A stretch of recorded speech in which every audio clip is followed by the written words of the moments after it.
आज 27 अगस्त 2025 है। रिकॉर्ड कर रहा हूँ ताकि कोई डॉक्यूमेंट हो जाए मेरे पास। बेसिकली मैंने अपने डैड को और वाइफ का केयर डिस्कवर किया। मेरे से शादी नहीं हुई इसकी मेरे बाप से शादी हुई है। मतलब बहुत मेंटल ट्रॉमा में हूँ, बहुत ज़्यादा स्ट्रेस में हूँ। मेरे को समझ नहीं आता मैं क्या करूँ क्या ना करूँ। इनका बेसिकली प्लान है either to have me falsely imprisoned और टू हैव मी किल्ड। मेरे को कुत्ता बोलते हैं, ये बोलते हैं, मेरे को मारते हैं, मेरे को धमकाते हैं सरेआम।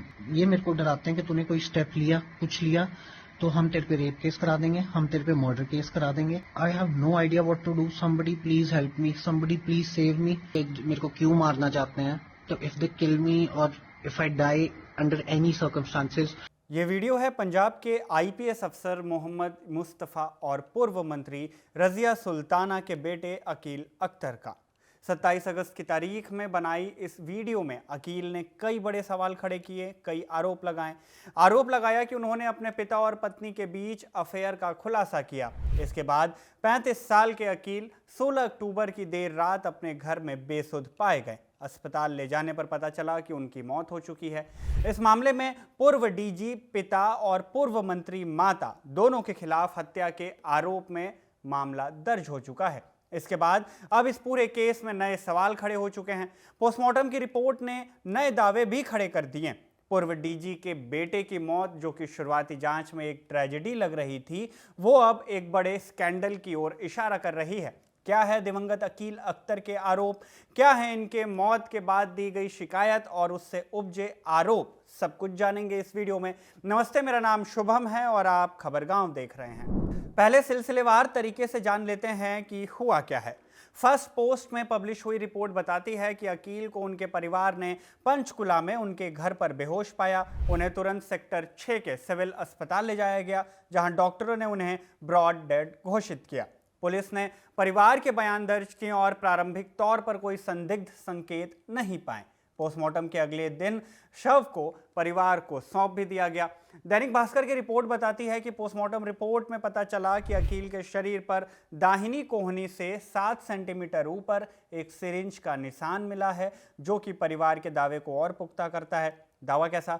दावा कि अकील नशे के आदी थे। बहरहाल अकील अख्तर की मौत के बाद परिवार ने कहा कि अकील की मौत दवा के ओवरडोज से हुई, क्योंकि उन्हें स्किज़ोफ्रेनिया नाम की बीमारी थी।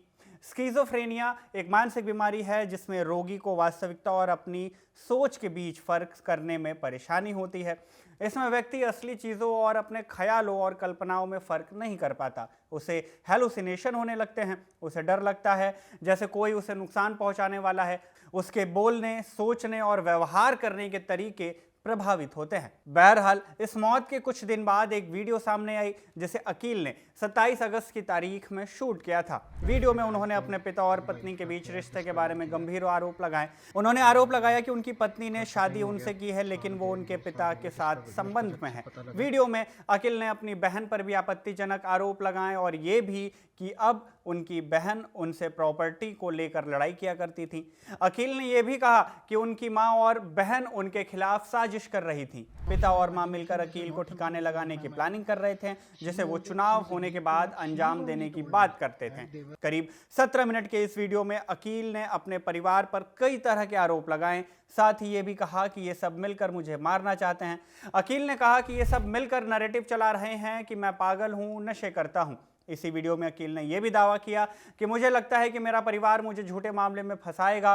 अकील कहते हैं कि उनके घर वालों की प्लानिंग है कि या तो मुझे गलत तरीके से जेल भिजवाया जाए या फिर मार दिया जाए। अकील आगे कहते हैं इस वीडियो में कि उनका परिवार अक्सर उन्हें डेल्यूजनल और हेलुसिनेटिंग बताता है ताकि लोग उनकी बातों पर यकीन न करें। बहरहाल अकील की मौत के बाद पंजाब के मलेरकोटला के रहने वाले शमशुद्दीन चौधरी ने पहले 17 अक्टूबर को पंचकुला कमिश्नर को शिकायत दी।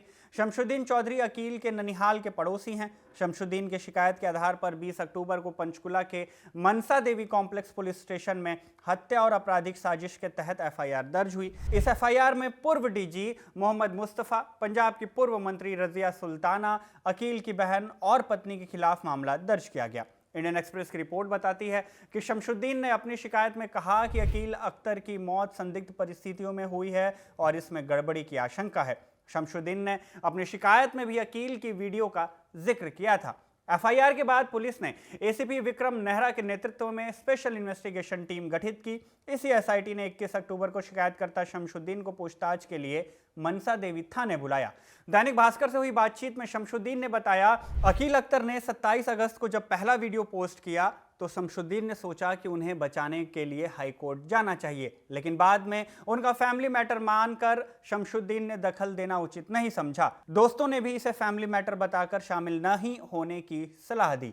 लेकिन जब 17 अक्टूबर को अकील अख्तर की मौत की खबर मिली तो शमशुद्दीन का दिल माना नहीं और वो शिकायत दर्ज कराने पहुंच गए। 18 अक्टूबर को पंचकुला में आकर प्रेस कॉन्फ्रेंस करते हुए शमशुद्दीन ने बहुत कुछ मीडिया के सामने कहा। फिर पुलिस को अकील अख्तर से जुड़ी वीडियो सौंपते हुए मामला दर्ज किए जाने की मांग रखी। पुलिस ने भी इस मामले की जांच के लिए एसआईटी बना दी, जो लगातार इस मामले की जांच कर रही है। बहरहाल जिन परिवार वालों पर हत्या के आरोप लगे हैं, एक बार उनके बारे में भी जान लेते हैं। मोहम्मद मुस्तफ़ा 1985 बैच के आईपीएस रहे। पंजाब में कांग्रेस सरकार के वक्त मुख्यमंत्री रहे। कैप्टन अमरिंदर सिंह के करीबियों में मुस्तफ़ा की गिनती होती रही। हालांकि जब कैप्टन ने मुस्तफ़ा को पंजाब पुलिस का डीजीपी नहीं बनाया तो उनके रिश्ते बिगड़ गए। कैप्टन ने जब दिनकर गुप्ता को डीजीपी बना दिया तो सीनियरिटी का हवाला देकर मुस्तफ़ा सुप्रीम कोर्ट तक चले गए। हालांकि सुप्रीम कोर्ट ने इसे खारिज कर दिया। दर्शकों की जानकारी के लिए बता दें कि मोहम्मद मुस्तफ़ा डीजीपी यानी डायरेक्टर जनरल ऑफ पुलिस नहीं बल्कि डीजी ह्यूमन राइट्स और DG anti drug special task force रहे। जनवरी 2019 में इंडियन एक्सप्रेस में छपी नवजीवन गोयल की रिपोर्ट बताती है कि साल 2018-19 के अल्ले पल्ले जब पंजाब के तत्कालीन डीजीपी सुरेश अरोड़ा को 1 साल का एक्सटेंशन दिया गया तब मोहम्मद मुस्तफ़ा भी राज्य डीजीपी पद के प्रमुख दावेदारों में शामिल थे, लेकिन सुप्रीम कोर्ट के आदेश के अनुसार उन्हें डीजीपी नहीं चुना गया।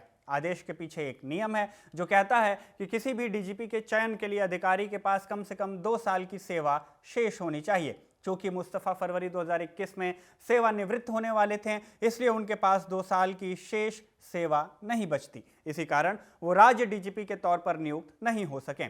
इसके बाद 2021 में मुस्तफ़ा रिटायर हो गए। कांग्रेस ने साल 2021 में कैप्टन अमरिंदर सिंह को सीएम की कुर्सी से हटाया तो मुस्तफ़ा कांग्रेस में सक्रिय हुए। उन्होंने खुलकर कैप्टन के खिलाफ बयानबाजी शुरू कर दी। इस दौरान वो नवजोत सिंह सिद्धू के सलाहकार भी रहे। अब भी वो कांग्रेस नेता के तौर पर राजनीति में एक्टिव हैं। कयास लगाए जा रहे हैं कि पंजाब के आगामी चुनाव में वो टिकट के लिए दावेदारी भी कर सकते हैं। गौरतलब बात यह है कि सेवानिवृत्त आईपीएस अधिकारी मोहम्मद मुस्तफ़ा, जो अपने बेटे को नशे का आदी बताते हैं, वो 2018 में पंजाब पुलिस की anti drug special task force से जुड़े रहे, जो नशे के खिलाफ अभियान चलाती थी। इंडियन एक्सप्रेस की रिपोर्ट बताती है कि मुस्तफ़ा को 4 बार राष्ट्रपति पुलिस वीरता पदक मिल चुका है। वहीं इनकी पत्नी रजिया सुल्ताना कांग्रेस नेता है और मलेरकोटला, जो पंजाब का एकमात्र मुस्लिम बहुल जिला है, वहां से 3 बार की विधायक रह चुकी हैं। रजिया सुल्ताना ने साल 2000 की शुरुआत में राजनीति में एंट्री ली। इसके बाद 2002 और 2007 में लगातार 2 बार मलेरकोटला से कांग्रेस की टिकट पर विधायक रहीं। 2012 में वो चुनाव हार गई, लेकिन 2017 में फिर चुनाव जीतकर कैप्टन अमरिंदर सिंह की अगुवाई वाली सरकार में मंत्री बनी। 2021 में जब कैप्टन अमरिंदर की जगह चरणजीत चन्नी सीएम बने, फिर रजिया को मंत्री बनाया गया। इसी बीच चन्नी से नाराज होकर सिद्धू ने पंजाब कांग्रेस की प्रधानगी से इस्तीफा दे दिया। इनके समर्थन में रजिया सुल्ताना ने भी मंत्री पद से इस्तीफा दिया, मगर बाद में एक कैबिनेट मीटिंग में शामिल होकर उन्होंने इसे वापस ले भी लिया। 2022 के चुनाव में वो आम आदमी पार्टी के उम्मीदवार से चुनाव भी हार गई। वीडियो में अकील ने जिस पत्नी का जिक्र किया वो करीब 4 साल पहले पंजाब वक्फ बोर्ड की चेयरपर्सन बनाई गई थी। उन दिनों उनकी नियुक्ति काफी सुर्खियों में रही, क्योंकि उस वक्त पंजाब वक्फ बोर्ड के चेयरपर्सन का पद लंबे समय से खाली था। बहरहाल अभी तक अकील की मौत पर कई सवालों के जवाब मिलने बाकी हैं। साथ ही इस मामले में एफआईआर दर्ज कराने वाले शमशुद्दीन के पॉलिटिकल कनेक्शंस भी निकालकर इस मामले को सियासी दांवपेच करार दिया जा रहा है। इन सब के बीच अकील के पिता मोहम्मद मुस्तफ़ा भी मीडिया के सामने आए और बताया कि उनका बेटा एक ड्रग एडिक्ट रहा है। उन्होंने कहा कि अकील को ये लत 2006 में बॉयज स्कूल से लगी, जहां उन्होंने सॉफ्ट ड्रग्स लेने शुरू किए। वहां से ये सफर मेडिकल नशे और फिर हेरोइन तक पहुंचा। उन्होंने बताया कि एक बार मनाली में एसिड के प्रयोग से अकील का 40% दिमाग डैमेज हो गया था। 2024 की शुरुआत में किसी ने उसे आइस ड्रग दी, जिसने उनकी मानसिक हालत को और बिगाड़ दिया। मुस्तफ़ा ने बताया आइस ड्रग्स ने उनके बेटे की मानसिक स्थिति को काफ़ी नुकसान पहुंचाया, जिसे साइकाट्रिक कहते हैं। इस बीमारी में इंसान ऐसी चीजें देखता है या सुनता है जो असल में होती ही नहीं है और अपना होश खो बैठता है। उन्होंने कहा कि हमारे घर में 18 साल से ये तमाशा चल रहा था। अकील की मानसिक हालत बताते हुए मुस्तफ़ा ने कहा कि एक बार तो बेटे ने कमरे में आग लगा दी थी, पूरा कमरा जल गया था, कुक धुएं में बेहोश हो गया था। 19 जनवरी 2019 की बात बताते हुए मुस्तफ़ा कहते हैं कि अकील के नशे की हालत इस कदर थी कि उसने अपनी पत्नी को बाथरूम में ही बंद कर दिया था। मुस्तफ़ा ने अपनी पत्नी, बहू और बेटी पर लगे सभी आरोपों को सिरे से खारिज किया और उन्हें राजनीति से प्रेरित बताया। उन्होंने कहा कि उनकी बहू का किरदार इतना अच्छा है कि हर माँ बाप को ऐसी बेटी मिले। उन्होंने 27 अगस्त के वीडियो में लगे आरोप, जो कि कोठा चलाने जैसे इल्जाम थे, उस पर गुस्सा जाहिर करते हुए कहा कि हम कंजर हैं क्या। उन्होंने कहा कि ये आरोप उनके बेटे ने अपनी साइकाट्रिक हालत में लगाए थे। खैर, एक तरफ बेटे के आरोप हैं जो उसने मरने से पहले लगाए, तो दूसरी तरफ मोहम्मद मुस्तफ़ा हैं जो अपनी ओर से सफाई दे रहे हैं। अब इनमें कौन सच बोल रहा है और कौन झूठ, ये तो जांच का विषय है। बहरहाल, इस मामले में आगे जो भी अपडेट होगी, जांच में जो कुछ भी सामने आएगा, एसआईटी जिस भी निष्कर्ष पर पहुंचेगी, हम सारी जानकारी आप तक पहुंचाएंगे। फिलहाल इस वीडियो में बस इतना ही। धन्यवाद।